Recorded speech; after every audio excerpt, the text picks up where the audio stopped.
Hey everybody, today's a pretty big day in our family. We're going to be doing some genetic testing today, which is kind of some newer age stuff, but we're trying to get some answers as to what has happened with our twins since they've been born. Both of our 9-year-old twins, Vale and Viera, were born with a very, very lazy eye, and we didn't quite know why as parents of twins. We brought them to a pediatric optometrist and found out they were actually legally blind. Which following that was a lot of patching and a lot of work, and it ultimately resulted in glasses, and they wear glasses to this day. So today we're going to try and see if we can get some answers as to where that may have come from genetically, and hope to maybe help them out in the future. We are also here today to talk about hearing. Both the girls, when they were in a couple of years ago, the teacher said that they were doing really, really bad at reading and comprehension, and so we sent them to a reading tutor.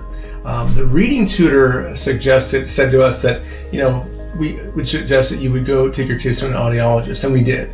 The pediatric audiologist found that Vale, she was the only one that was recommended at that time, had hearing loss in both ears, one ear being worse than the other.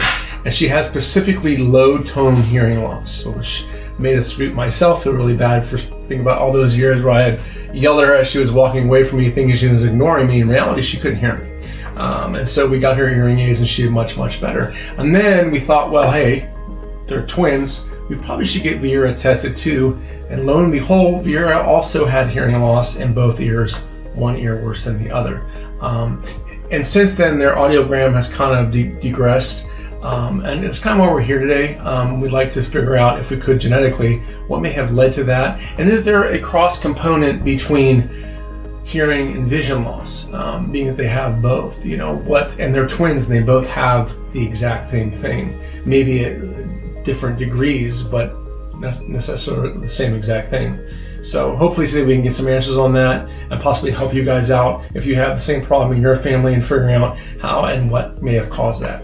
What prompted us to do this is actually our ophthalmologist, the girl's ophthalmologist recommended the genetic testing. And just for y'all's information, it took about 5 months for us to get it. So in hindsight, if you're looking into that, please know that it does take some time. Once we received it, we only received it for Vale. And during that process today, we're going to be testing for Vale.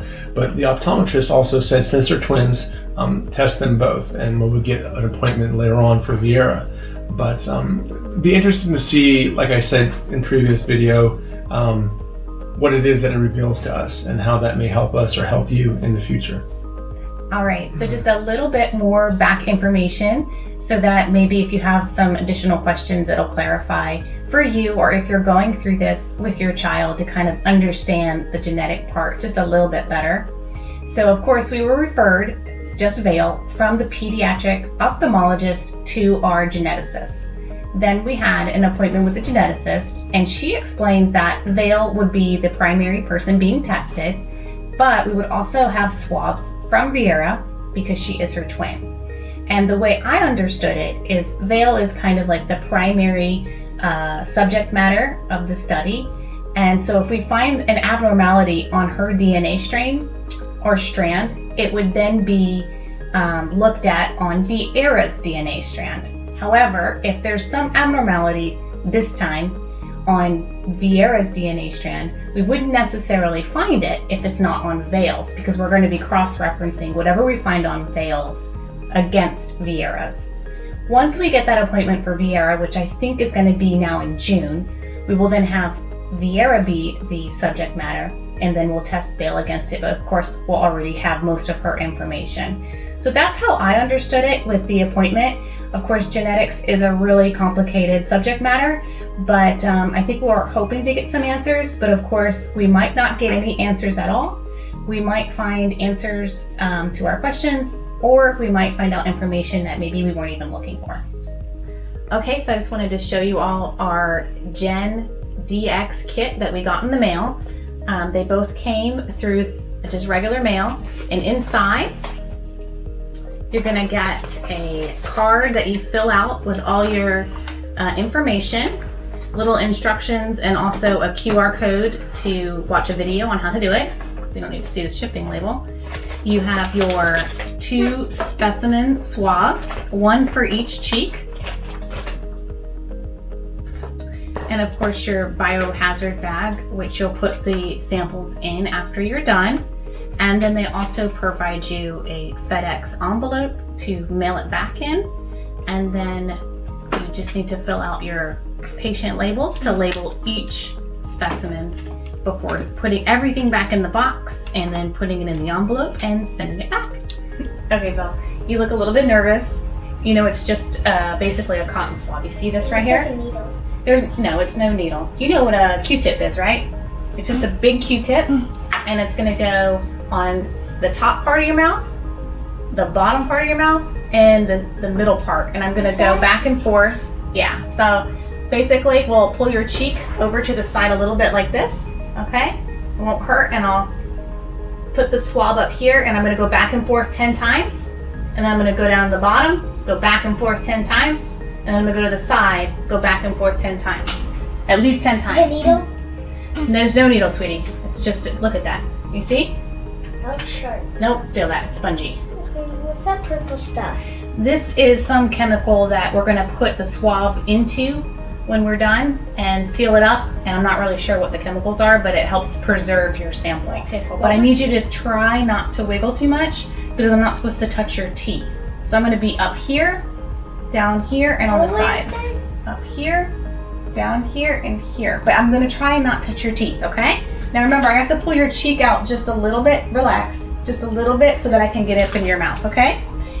Once I start, sweetie, try not to talk either. Just wait until I'm done and then ask me a question, okay? Because I might touch your teeth if you start talking. Put your head, okay? All right, so I'm just gonna go ahead and open this. And you just wanna make sure you open it without touching the swab to anything, okay?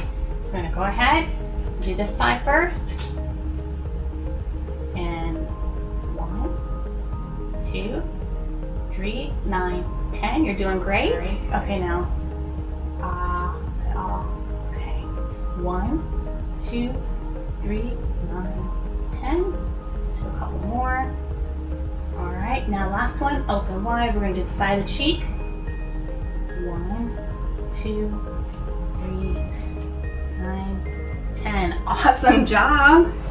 All right, now I'm just gonna twist this off. That tickles. I bet it did. And then like that. And then twist this on tightly, You put in the purple stuff. and then I shake it. 1, 2, 9, 10. All right, now we'll put this over here. So we're gonna label that in just a minute with her name. We have to do the other side, okay? But isn't my cheek the same size as this? Yeah, I think they just wanna make sure if they have one side that doesn't turn out, they have another one ready to go, okay? We're gonna go up first. Okay, then we're gonna go to the bottom, okay? We're at the bottom here. Stay away from that teeth, okay? Now we're gonna do the side of your cheek, and that will be done, okay? Open wide for mommy. Okay, we're good. Okay, all right, you're all done. Label these. You ready for yours? Yeah. Okay, it's now Vera's turn. Do you have any questions, Vera? Okay. Alrighty. So I'm thinking it's going to be several weeks, if not months, before we get the results. But when we do, we will likely share them with you guys. Thanks.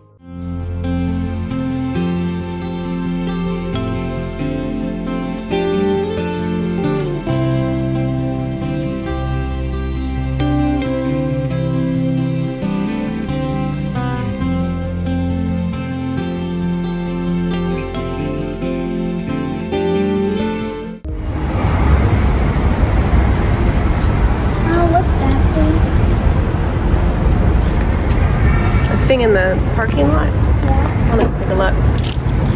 They locked the car up.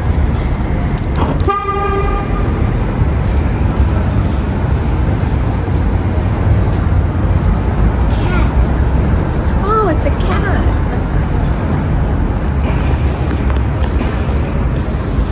Come back.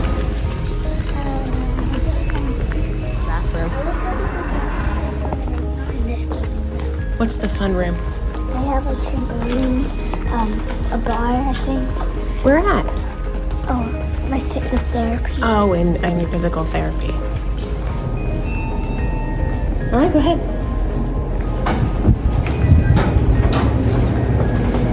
All right, here we go.